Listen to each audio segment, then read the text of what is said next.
توی قسمت قبل گفتیم که بزرگترین مانع در مسیر جذب اینه که خودت رو لایق ندونی. اما امروز میخوام از دومین قاتل آرزوها یعنی باورهای محدود کننده حرف بزنیم. حالا شاید فکر کنی این باورها چی هستن و چطور میتونن جلوی ما رو بگیرن، حتی وقتی که همه چیز رو به خوبی پیش میبریم. باورهای محدود کننده مثل یه دیوار ذهنی هستن که خودمون برای خودمون ساختیم. اینها ممکنه از تجربه‌های گذشته، حرف‌های اطرافیان یا حتی جامعه به ما منتقل شده باشن. باورهای مثل من خوب نیستم، من هیچ وقت موفق نمیشم یا حتی آدم‌ها هیچ وقت تغییر نمی‌کنن. این باورها به طور پنهانی در ناخودآگاه ما جا خوش کردن و به شکل الگوهای رفتاری و عادت‌ها خودشون رو نشون میدن. این یعنی ما شاید بدون اینکه متوجه بشیم در حال تکرار کارهایی هستیم که نتیجهش هیچ وقت خوب نبوده. این تکرارها بی‌دلیل نیست. پشتشون یه باور پنهان هست. این باورهای محدود کننده و پنهان فقط یه شکل هم ندارن. اونا لباسهای مختلفی میپوشن و توی موقعیت‌های مختلف خودشون رو نشون میدن. حالا چطور میتونیم این باورها رو شناسایی کنیم؟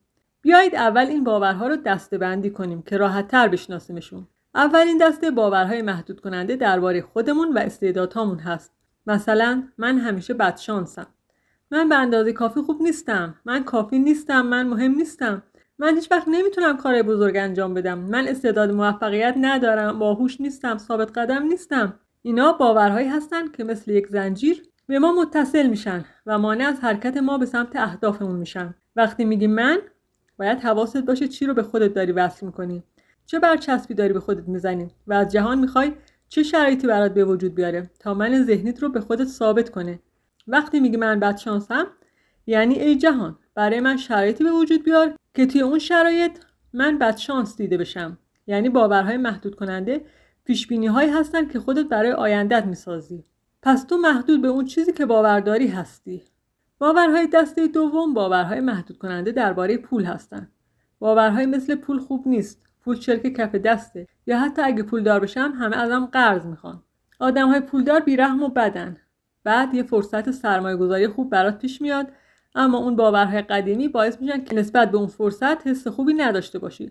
ناخودآگاه فکر میکنی که اگه پولدار بشم شاید آدم خوبی نباشم، یا این پول به دستم میرسه و بعد از دستش میدم. باور خیلی مهم دیگه در مورد پول باور کمبوده. یعنی فکر کردن به اینکه منابع، مخصوصا پول، کمه و برای همه کافی نیست. مثلا پول درآوردن سخته. پولدار شدن کار من نیست. اگه خرج کنم پولم تموم میشه. نتیجه‌اش این میشه که حتی وقتی درآمد داری، بازم حس نگرانی و اضطراب مالی همراهته و این باورها مثل یه دیوار نامرئی عمل میکنن و نمیذارن ثروت وارد زندگیت بشه. این فری میگه اگه فکر کنی که پول زیادی نخواهی داشت، همیشه در فقر خواهی بود. دسته سوم باورهای محدود کننده درباره دیگران هستن. مثلا با خودمون همیشه میگیم هیچ کس قابل اعتماد نیست. همه دنبال منافع خودشون هستن. آدما عوض نمیشن. اگه فلان کارو بکنم قضاوتم میکنن، مسخرم میکنن. یا با یه نفر در روابط شکست میخوری و میگی همه آدما مثل همن و رابطه خوب وجود نداره. این باورها باعث میشه روابط سالم و صمیمی رو از دست بدیم. لوئیس هی، یکی از بزرگترین مربیان قانون جذب، میگه باورهای شما میتونن زندگیتون رو بسازن یا خراب کنن. اگه باور داری که لایق عشق و موفقیت نیستی، هیچ وقت نمیتونی اونو به زندگیت جذب کنی. دسته چهارم باورهای محدود کننده درباره دنیا و زندگی هستن. مثلا میگیم زندگی سخته. دنیا جای بیرحمیه. برای موفقیت باید از همه جلو بزنی. جامعه و شرایط کاری اجازه پیشرفت نمیدم. من هیچ کنترلی روی زندگیم ندارم. این طرز فکر تمام قدرت رو از شما میگیره و دستتون رو برای جذب خواستهاتون میبنده و این باورها باعث میشه حتی وقتی شرایط خوبه هنوز توی حالت جنگ و بقا زندگی کنی. حالا وقتشه که چراغ قوه بیاری و سراغ تاریک ترین گوشه ذهنت بری. یه دفترچه انتخاب کن. این چیزهایی که میگم رو یادداشت کن. جمله‌هایی که زیاد تکرار میکنی. مثلا من همیشه بد میارم. هیچ وقت به موقع نمیرسم.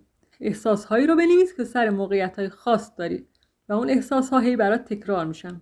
مثلا حس گناه موقع خرج کردن برای خودت، حس ترس، حس ناامنی. یکی دیگه از چیزهایی که باید یادداشت کنی واکنش‌هات هست به موفقیت دیگران، حسادت، بی‌تفاوتی یا الهام گرفتن. وقتی که میشنویم دیگران موفق شدن، چه واکنشی داری؟ اونا رو بنویس. اون تصمیم‌هایی رو بنویس که به خاطر ترس یا شک به خودت اون تصمیم‌ها رو نگرفتی. مورد بعدی خاطره‌هاییه که هنوز حس بعدشون رو داری و روی انتخاب‌های امروزت اثر گذاشتن. اینا رو تک تک بنویس و برای هر مورد بپرس این باور از کجا اومده؟ کی اینو به من گفته یا کی به من یاد داده این باور رو؟ خانواده‌ام، معلمام، تلویزیون یا حتی همشون با هم؟ آیا این باور واقعا حقیقت داره؟ یعنی برای همه آدما صادقه یا نه فقط چیزیه که من و یه سری آدم مثل من باورش کردیم؟ و تو باید روی تک تکشون وقت بذاری تا خوب شناساییشون کنی و قدرت رو ازشون بگیری. این باورها مثل زنجیرهایی هستن که نامرئی به پامون بسته شدن. وقتی که ببینیمشون و بفهمیم از کجا اومدن، میتونیم با آگاهی اونا رو باز کنیم. پس این قدم رو بردار تا آماده باشی برای ویدیوی بعدی، چون در ویدیوی بعدی میریم سراغ شکستن این زنجیرها و جایگزین کردنشون با باورهای قدرتمند کننده، باورهایی که ما رو به خواستهامون میرسونن.